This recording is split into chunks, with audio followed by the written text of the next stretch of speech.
Chapter 39. Listening. After carefully parking the Emerald Beauty in the garage and taking Jay's keys, then waiting for Cynthia to show up with Sean to take hers too, I sat everyone down for the party rules. Rule number 1, no driving, I said. All keys are going to my mom's bathroom. We're locking the door and closing it on our way out.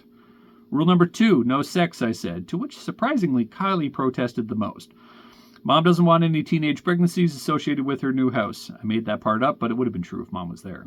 And finally, rule number 3, no goats, I said. What? Sean grumbled. Some Bucksworth house party, Chris.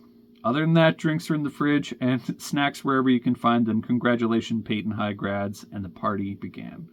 The small crowd uttered a half-hearted cheer and made their way for the kitchen to get the party started. We played various forms of beer pong, trying our best to keep up with Kylie. She was a natural, much to her religious parents' dismay, I'm sure.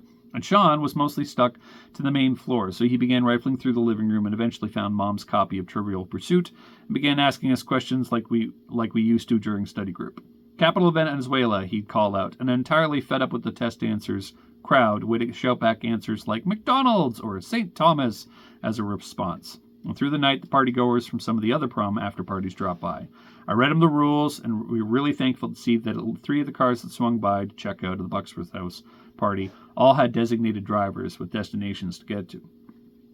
None of them stayed, and as the night wound down, we put on a movie and slowly began to crash. Sean and Cynthia hit the sack first, passing out on the couch, him with his double leg cast on the coffee table and head bent backwards over the back of the couch, with Cynthia, who had been almost exclusively his to talk to the whole night, resting her head on his chest, both snoring intolerably loud.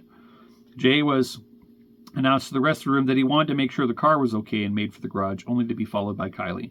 She traded girlish smiles and giggles with Sarah, and she followed Jay to the garage.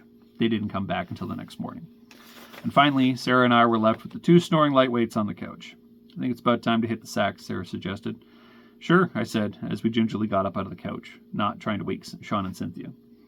I began walking up the stairs, intent on the least part of showing Sarah my mom's spare room. We had a double bed for guests, and I knew it would be made, and honestly thought we'd catch Jay and Kylie there before the night was over. But the garage seemed to be their planned destination on the way, and she gently grabbed my hand and let me lead her upstairs.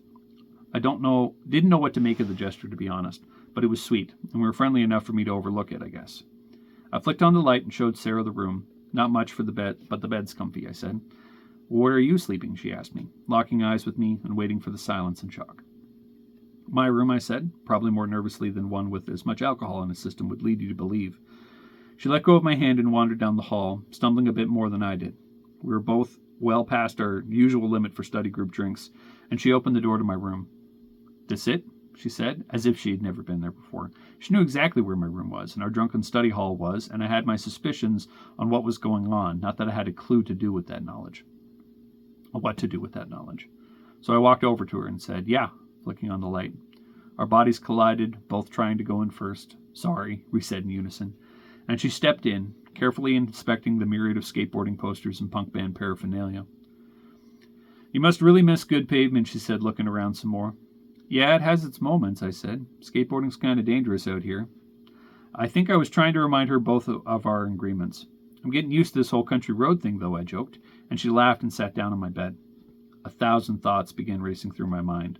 We both talked about this, and even after all that happened this year, Sean getting hurt, Tony getting arrested, I knew that she was still right. We shouldn't be together right now.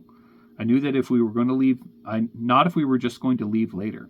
I wished I had time to fully work through those reasons. Out loud and sober, but I didn't. I sat down on the bed like a fool, knowing my heart and hers were going to get broken or worse than anything in my mom's house.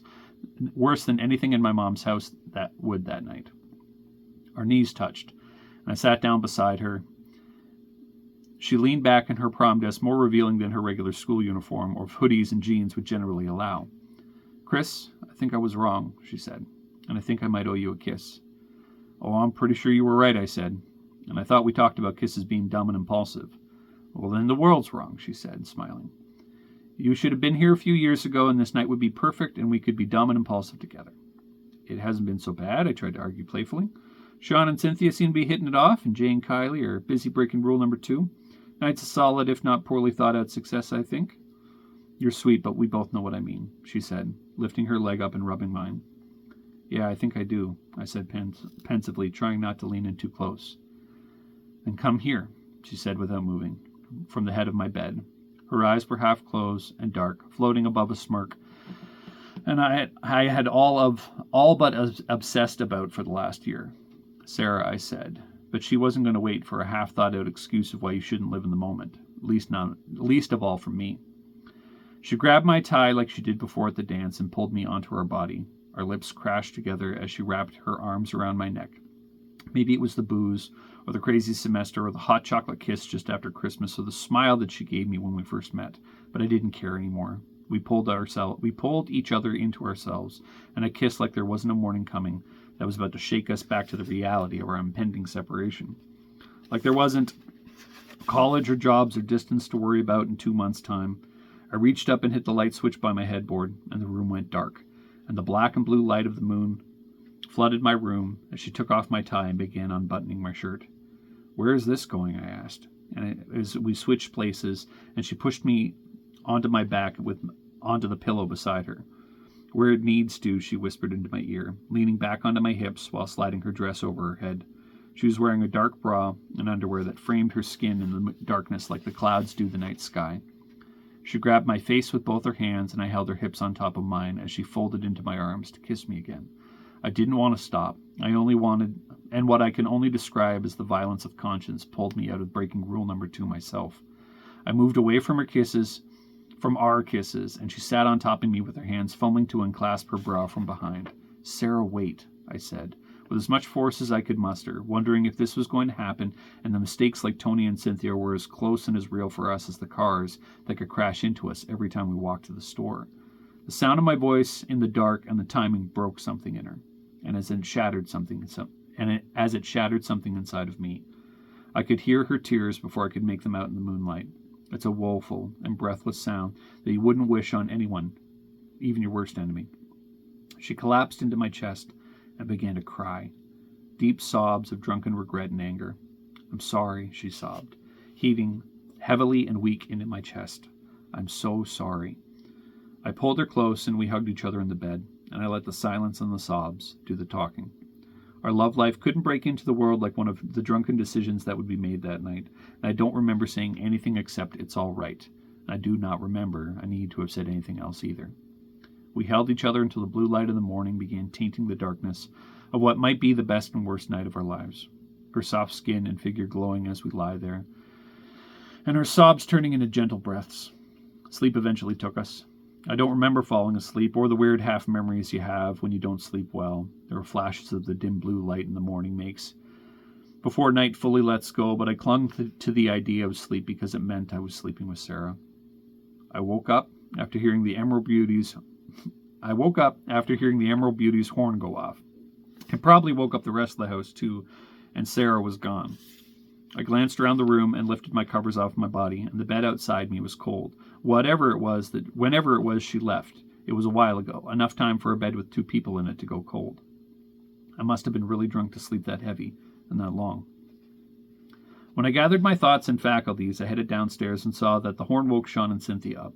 I smirked and went to the kitchen to make some coffee and stem the hangovers that were slowly mounting. On top of the coffee maker was a pink post-it note from Sarah from my mom's desk.